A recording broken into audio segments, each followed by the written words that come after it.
আসসালামু আলাইকুম। সচেতন হওয়া ছাড়া বিকল্প নেই।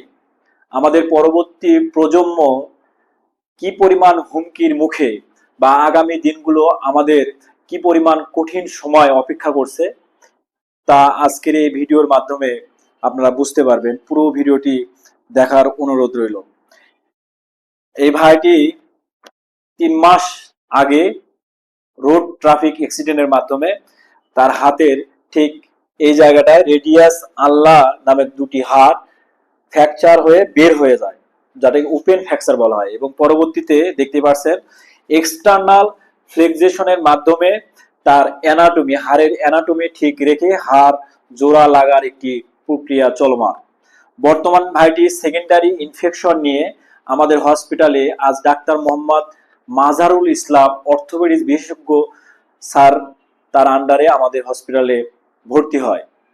এবং স্যার একটি পাস ফর সিএস অর্থাৎ ওনার যে পুস্টটা আছে পুষ্টি পরীক্ষা জন্য পাঠানো হয় যে কি ব্যাকটেরিয়া দ্বারা এই সেকেন্ডারি ইনফেকশন হলো এবং কি কি অ্যান্টিবায়োটিক প্রয়োগ করলে সেই ব্যাকটেরিয়াকে কিল বা ডিস্ট্রয়েড করা যাবে।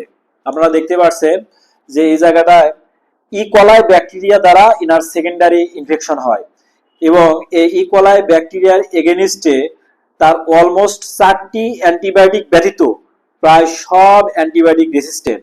সেফটিয়াকজোন, সিফিকজিন, সিফোরোক্সিম, ক্লিন্ডামাইসিন, ডক্সিসাইক্লিন, তারপর সিপ্রোফ্লক্সাসিন সব অ্যান্টিবায়োটিক রেসিস্টেন্ট। অর্থাৎ এই অ্যান্টিবায়োটিকগুলো এই ইকলাই ব্যাকটেরিয়াকে আর ধ্বংস করতে পারবে না। ইকলাই ব্যাকটেরিয়া এই অ্যান্টিবায়োটিকের প্রোটেকশন গ্রহণ করেছে। শুধুমাত্র 4টি অ্যান্টিবায়োটিক ইমিপেনাম, মেরোপেনাম এগুলো বর্তমান সেন্সিটিভ আছে, যা অত্যন্ত ব্যয়বহুল। আসলে আমরা সাধারণ ভাইরাস জনিত জ্বর সর্দি কাশি হলেই নিজের ইচ্ছা মতো কোনো রকম ডোজের তোয়াক্কা না করে কোনো রকম ডাক্তারের প্রেসক্রাইব ছাড়াই আমাদের হাতের নাগালে ফার্মাসিতে গিয়ে নিজের ইচ্ছা মতো অ্যান্টিবায়োটিক সেবন করি। আর অস্বাস্থ্যকর পরিবেশ তো আমাদের আছেই, সাথে আমরা যে গবাদি পশু পালন করি যেমন হাঁস, মুরগি, গরু, ছাগল, ভেড়া, পোল্ট্রি মুরগি এগুলোকেও দ্বিধার্সে আমরা অ্যান্টিবায়োটিক খাওয়াই। এমনকি মানুষের জন্য তৈরি অ্যান্টিবায়োটিক আমরা এই গবাদি পশু পালন করার সময় তাদেরকে খাওয়াই। পাশাপাশি এটি এমন একটি ড্রাগ হয়েছে আমাদের দেশে, মনে হয় যে টেস্টিং ড্রাগ, যা বিশ্বে হয় কিনা বিরল।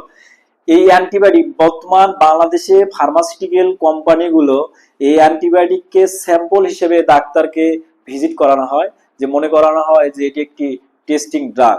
অর্থাৎ কোনো রকম সিকিউরিটি ছাড়াই বাংলাদেশে অ্যান্টিবায়োটিক কিন্তু চলমান আছে, যার ফলশ্রুতিতে আমরা এরকম রিপোর্ট এখন পাচ্ছি। এটি হয়তো সংখ্যায় কম, হয়তো এখন অতটা অ্যাভেলেবল পাচ্ছি না, কিন্তু সামনের দিনগুলোতে এরকম রিপোর্ট হাজার হাজার লক্ষ লক্ষ রিপোর্ট আমাদের সামনে থাকবে। সামান্য ইকলাই ব্যাকটেরিয়ার এগেনিস্টে এমন রিপোর্ট থাকবে যে একটি অ্যান্টিবায়োটিকও তার শরীরে কাজ করবে না। তখন আমাদের করণীয় কি, কি করব, এই প্রশ্ন রেখে আজকের ভিডিওটি এখানে শেষ করলাম। আর অবশ্যই পারলে ভিডিওটি শেয়ার করে দিবেন।